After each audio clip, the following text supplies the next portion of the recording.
कब लगोले बड़ी पैसा दे तोरा से हमरा के बड़ी बतिया के बा पहले तोरे मिस्टर के हमरे के शिकायत कर तो मिस्टर तो बड़ी बदमाश बा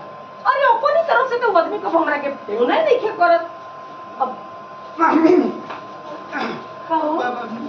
मच्छर बहुत ज्यादा हो गया जा सुता जा ठीक है भाई मौसी आई ने सब बतिया दे जा ठीक है भाई आखिर तो मिस्टर फोन करता है तो तोरो हालचाल मिलत कि ना मिलत बता तू बड़ी मतलब का बताए हमार जीव बड़ा दुखा दे बनी हां नहीं काटा करो नहीं अरे जाए दो भैया चल ना भूख लागल बा चल अब बच्चों से लेट होता तो सुते बैठे में चल अच्छा तो एक काम करा एक नहीं की जाए हां ए तू लोगन जा हमने के ना दोनों बहन बतिया लेके इतना दिन बाद आई बिया जा तू लोगन जा खा पी के सुता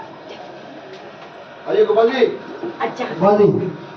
तोरे मिस्टर पर हमरे इतनी गुस्सा पड़ल है ना कि हमार तो मन करस कि हम ही फोन करके पूछी तोरे मिस्टर से कि एगो बात बतावा तू फोन काहे ना करला वो बड़का समझत रखना के लो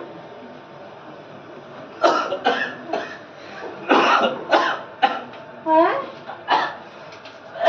माने कि दामा उभर जाता हैं हमरे दोनों बहन के बतियावत देख के सबके खांसी उठता जे आवत ते खसता जाता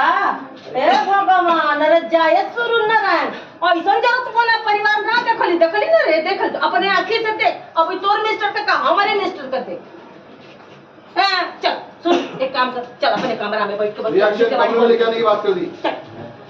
आ क्या बोली जाओ अंदर लेके जाओ बंद करो दरवाजा आओ सब लोग आइए सब लोग आइए दरवाजे के पास आइए बंद करो दरवाजा धार से चल दरवाजा बंद कर फ्लॉप हो गया आप लोग का आइडिया सब लोग एक दूसरे को देखो जय भाई हाइट कम करो जय भाई हाइट कम करो